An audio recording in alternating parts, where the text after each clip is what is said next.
lagi dalam rangka menghidupkan agama yang kita cintai di negara Kesatuan Republik Indonesia. Tentu saya tidak lupa pula mengucapkan terima kasih atas segala pengorbanan. Selalu saya tekankan pengorbanan,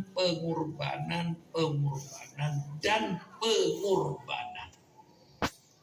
Mengapa?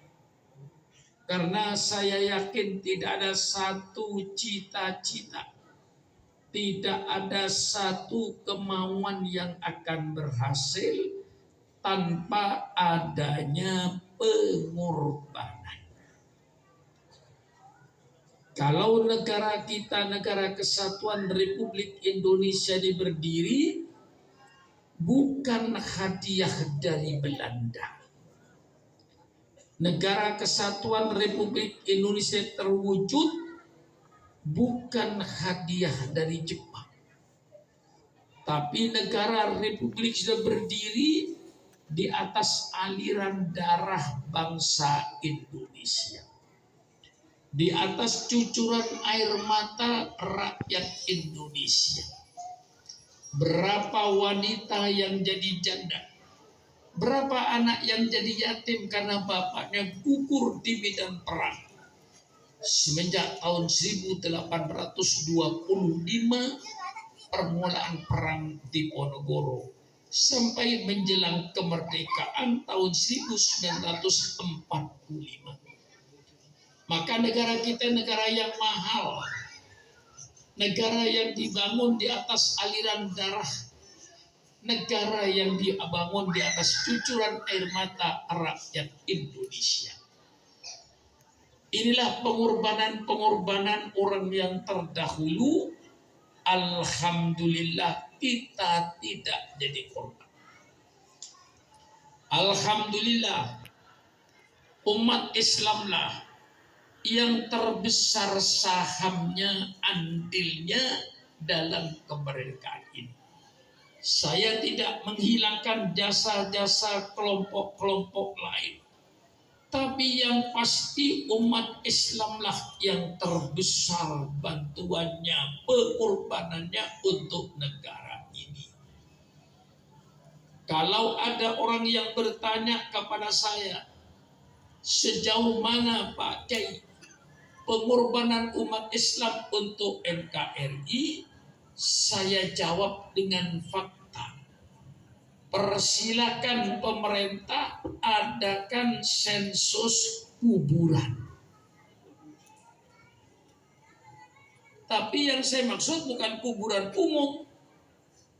Alhamdulillah, setiap kota kabupaten di Indonesia pasti ada taman pahlawannya.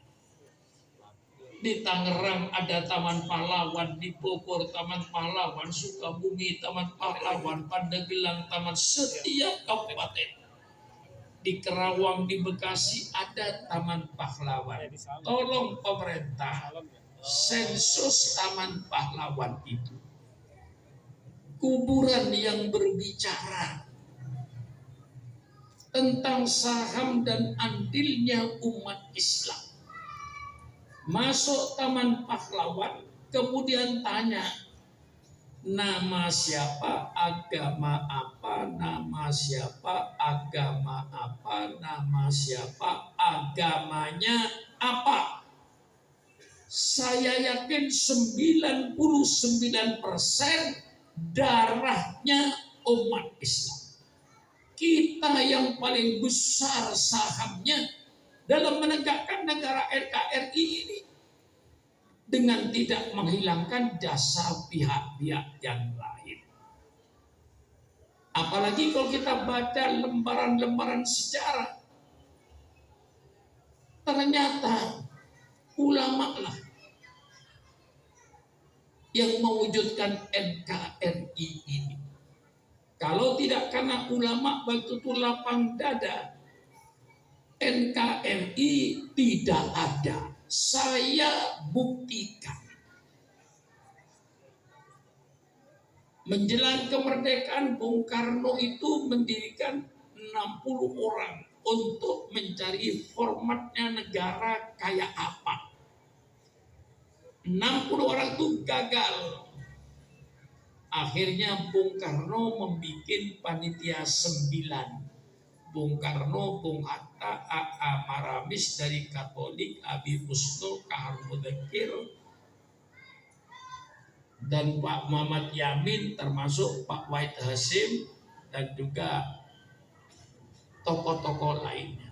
Dari 9 orang ini melahirkan satu format yang disetujui dan ditandatangani dengan format negara Republik Indonesia berdasarkan ketuhanan dengan kewajiban menjalankan syariat Islam bagi pemeluk-pemeluknya. Tentu yang bukan pemeluk Islam gak ada urusan, bagi pemeluk-pemeluknya. Inilah yang disebut Piagam Jakarta. Dengan disepakati format ini, maka Bung Karno didesak untuk segera memproklamirkan kemerdekaan. Akhirnya tanggal 17 Agustus jam 10 pagi, Bung Karno mengumumkan proklamasi kami bangsa Indonesia. Dengan ini menyatakan kemerdekaan Indonesia. Hal-hal yang mengenai pemindahan kekuasaan dan lain-lain akan dilaksanakan dengan cara saksama dan dalam tempo yang sesingkat-singkatnya atas nama bangsanya Soekarno-Hatta. Barangkali di antara kiai yang hafal proklamasi ya barangkali saya. Barangkali yang lain itu belum hafal. Nah, apa yang terjadi? Nah, ini sejarah saya ungkap supaya pihak di luar Islam itu tahu, mengerti, jangan salah paham. Jam 3 sore utusan dari Angkatan Laut Jepang menghadap Bung Hatta dan dia menyatakan apabila 7 kata ini tidak dicoret, Indonesia Timur tidak ikut. Berarti Indonesia pecah. Republik Indonesia Barat dan Republik Indonesia Timur. Sehingga tanggal 18 Agustusnya Bung Hatta mengumpulkan kembali 9 tokoh ini. Dari tokoh nasional, tokoh agama, dan tokoh Katolik dikumpulkan kembali. Karena meyakinkan Bung Hatta kalau 7 kata ini tidak dicabut, maka Republik Indonesia NKRI tidak ada. Dengan segala perdebatan, tentu dari kelompok Islam waktu itu masih mempertahankan untuk tidak dirubah. Karena kesepakatan seluruh tokoh nasionalis dan tokoh agama sudah sepakat negara Republik Indonesia berdasarkan ketuhanan dengan kewajiban menjalankan syariat Islam bagi pemeluknya. Karena Bung Hatta meyakinkan bahwa kalau ini tidak dicabut akan terjadi 2 republik, maka tokoh-tokoh Islam dengan lapang dada dicabut 7 kata ini yang berbunyi dengan kewajiban menjalankan syariat bagi pemeluknya dicabut, lalu diganti dengan kata-kata Maha Esa. Tapi Pancasila tanggal 17 berbeda dengan yang tanggal 18. Ketika diproklamasikan Republik Indonesia berdasarkan ketuhanan dengan kewajiban menjalankan syarat Islam bagi pemeluknya. Tanggal 18 Agustus berubah. Negara Republik Indonesia berdasarkan ketuhanan yang Maha Esa. Ini yang muda-muda ini saya kira nggak tahu. Yang tua saja mungkin juga nggak tahu. Seandainya waktu itu ulama itu bertekad tidak mau mencoret, NKRI tidak ada. Jadi adanya NKRI ini karena ulama yang lapang dada. Dicoret apa yang telah disepakati demi terwujudnya negara kesatuan Republik Indonesia. Kalau termasuk ulama yang mendirikan NKRI, masa sekarang kita dicurigai? Yang mencurigai umat Islam itu orang yang tidak tahu sejarah. Maka ketika Pak Alamsyah menjadi Menteri Agama, apa kata beliau? Pancasila ini hadiah terbesar umat Islam untuk bangsa.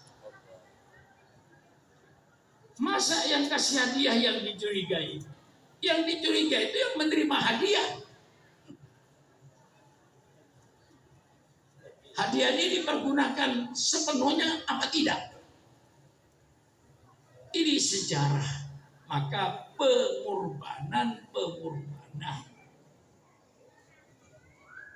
Karena orang sebelum kita berkorban, alhamdulillah kita tidak jadi korban. Para ulama kita sebelumnya berkorban, alhamdulillah kita tidak jadi korban. Oleh sebab itu, saudara yang dituntut untuk berkorban. Untuk siapa kita berkorban? Untuk anak cucu kita. Agar anak cucu kita tetap seperti kita.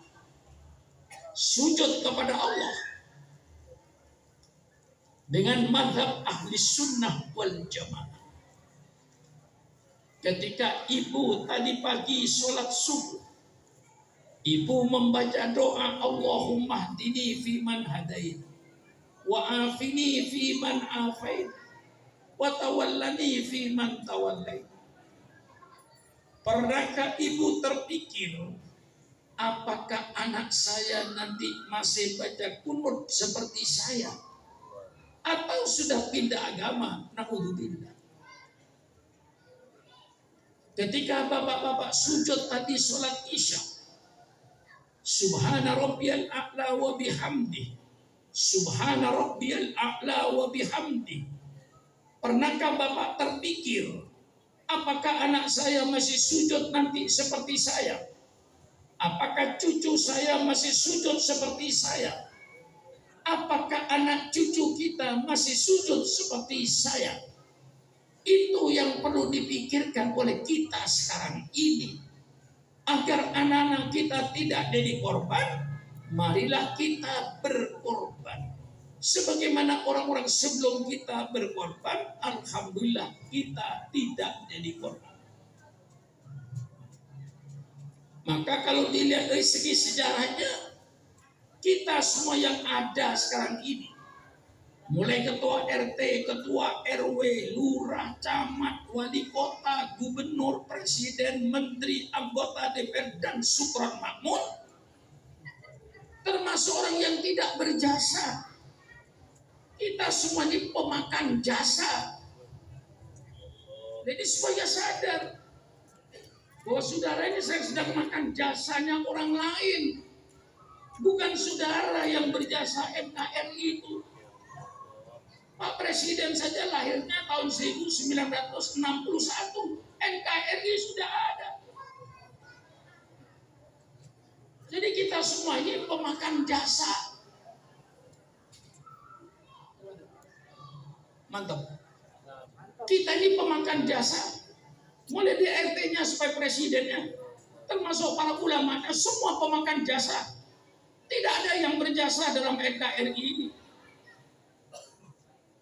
Oleh sebab mari kita jangan hanya pandai makan jasa. Saya tidak melarang Anda makan jasa orang lain. Tetapi yang saya minta jangan hanya pandai makan jasa, tapi hendaknya sepandai pula berjasa untuk bangsa, untuk agama. Jangan hanya pandai makan jasa orang lain, tapi tidak mau berjasa. Orang yang hanya pandai makan jasa tapi tidak mau berjasa, itulah orang-orang hanya pandai berjoget di atas kuburan orang lain. Jangan berjoget di atas kuburan para pahlawan. Saudara sekarang dengan segala kenikmatannya, bergelimang dalam kemewahan, dengan gaji dari rakyat, subhanallah. Hai pejabat-pejabat pemerintah, usikum wa iyaya binafsi bitaqwallah. Jangan kalian bergelimang dengan kemewahan duit rakyat, kemudian kau tidak mau berjasa kepada rakyat ini, hanya pandai makan jasa. Kau jangan berjoget di atas kuburan orang lain. Ini saya tekankan pengorbanan. Rasulullah SAW sebagai Nabi akhir zaman yang ditugaskan oleh Allah untuk menyempurnakan Islam ini, itu pun dengan segala pengorbanannya. Saya akan ceritakan malam ini pahitnya Rasulullah menjalankan tugas kerasulan supaya Anda lebih cinta lagi kepada Rasulullah. Yang sudah menunjukkan kecintaan para Rasul dengan adanya peringatan Maulid, dengan saya ceritakan pahitnya Rasulullah supaya menambah rasa cinta kepada junjungan kita Nabi besar Muhammad Sallallahu Alaihi Wasallam. Dia dengan segala pengorbanannya, dia berdakwah karena ancaman orang kafir Quraisy. Dia berdakwah dari pintu ke pintu. Bayangkan saudara, bagaimana berdakwah dari pintu ke pintu. Ketok pintu mengajak keluarganya beriman kepada Allah sembunyi-sembunyi. Karena kekejaman dan ancaman orang kafir Quraisy, baru Rasulullah itu berdakwah terang-terangan, fasdak bima tu'mar wa a'rid anil jahilin. Setelah ayat ini turun, hai Muhammad, sekarang kau tidak usah sembunyi-sembunyi, sampaikan Islam secara terbuka. Rasulullah mulai dengan terbuka, ancamannya semakin dahsyat. Sahabatnya disiksa, mereka dibunuh, diancam. Sayyidina Bilal radhiyallahu anhu, ikat tangannya diseret di padang pasir, perutnya dikasih batu supaya mereka kembali kepada agama kafirnya. Tapi Sayyidina Bilal dengan diseret di padang pasir, perutnya dikasih batu di bawah terik matahari, dia tidak berubah imannya, tetap mengucapkan ahad, ahad, ahad, ahad, Allah yang Maha Esa. Di atas penderitaan itu ada yang dibunuh. Semua kekerasan yang dihadapi Rasulullah dan para sahabatnya tidak mampu memadamkan api Islam ini. Api Islam semakin menyala, menerangi kegelapan-kegelapan kota Mekah. Kemudian orang kafir Quraisy merubah lagi politiknya.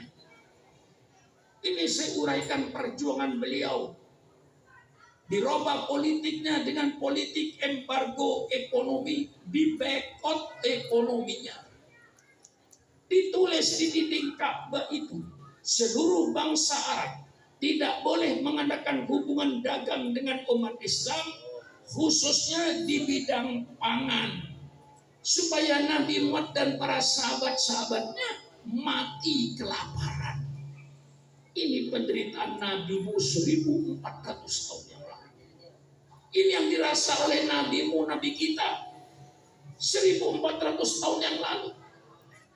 Maka ketika Irak diembargo oleh Amerika Serikat, Libya diembargo oleh Amerika Serikat, saya katakan, hai bangsa Irak dan bangsa Libya, bukan kalian yang merasakan pahitnya embargo ekonomi. Nabimu 1400 tahun yang lalu merasakan pahitnya embargo ekonomi. Tapi ternyata embargo ekonomi pun tidak mampu untuk memadamkan api Islam. Api Islam semakin menyala, semakin besar. Akhirnya kafir Quraisy merubah lagi politiknya dengan politik damai. Didatangi pamannya Abu Thalib, "Hai Abu Thalib, engkau kan pamannya Muhammad. Muhammad itu kan ponakanmu. Coba tanya sama ponakan itu maunya apa? Kalau ponakanmu mencari kedudukan tahta, kami penduduk Mekah siap untuk mengangkat ponakanmu jadi raja di kota Mekah ini dengan syarat berhenti jadi nabi." Artinya berhenti berdakwah. Abu Thalib tanya sama ponakan itu maunya apa? Kalau ponakanmu ingin jadi orang kaya, kami siap kekayaan penduduk Mekah, kami serahkan sama ponakanmu, sehingga nanti Muhammad akan menjadi orang yang terkaya di kota Mekah ini. Asal dengan syarat berhentilah jadi nabi, berhentilah berdakwah. Abu Thalib tanya sama ponakanmu itu maunya apa? Kalau dia ingin kawin dengan gadis-gadis Mekah ini, kami kumpulkan anak perawan kota Mekah ini, persilakan ponakanmu kawin 1, 2, 3, 4, 5, 6, 7, 8, persilakan dengan syarat berhenti berdakwah. Kira-kira kalau ditawarkan sama kiai zaman sekarang, kira-kira gimana?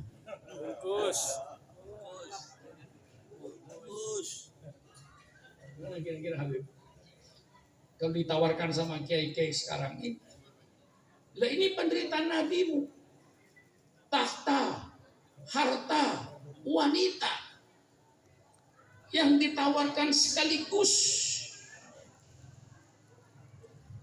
Maka kalau kiai itu dikasih kedudukan atau jabatan oleh pemerintah, itu ada dua hal. Ya. Positif, kiai itu dikasih kesempatan untuk berdakwah di jabatannya. Itu positif. Tapi mungkin dikasih kedudukan dan jabatan supaya berhenti jadi kiai. Ya. Supaya berhenti jadi kiai. Misalnya, nggak usah jauh-jauh, Syukran Makmun diangkat menjadi menteri luar negeri. Yakin diundang Masjid Al Munawwarah, ngapain ke sini? Amplopnya juga belum tentu. Gaji menteri luar negeri jelas. Bangsa 150 juta jelas tiap bulan. Lalu saya menjadi menteri luar negeri. Positifnya berdakwah di jabatannya, positif.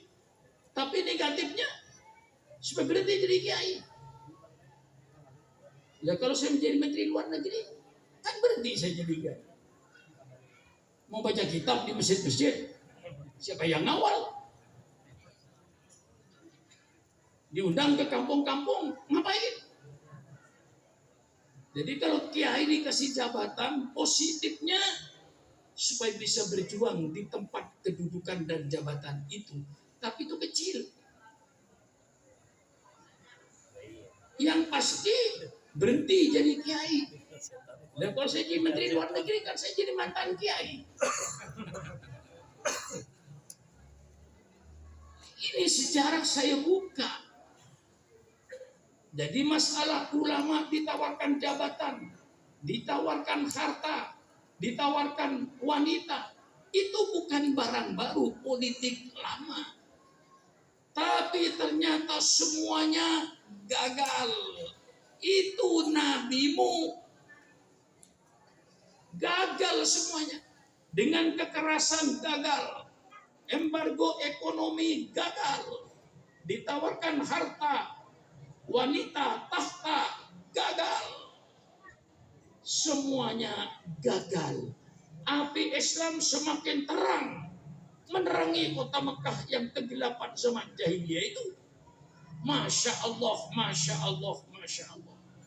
Akhirnya Abu Lahab dan Abu Jahal mengadakan rapat di Darun Nadwa. Itu kalau Bapak haji kira-kira 50 meter dari Pancoran Emas itu. Itu dijadikan tempat untuk musyawarah. Bagaimana membendung gerakan Muhammad ini supaya berhenti. Menurut tafsir Tabari, hadir dalam musyawarah itu iblis berupa manusia gagah ikut dalam rapat ini. Bagaimana cara membendung gerakan Muhammad ini? Akhirnya Abu Jahal berkata, tangkap saja Muhammad ini, masukkan penjara. Wa idyam burbikal ladina kafaru liyuthbituka. Ada di Quran yang saya ceritakan ini, saudara. Tangkap saja Muhammad, masukkan penjara. Jangan sampai keluar masuk desa, keluar masuk kampung. Nanti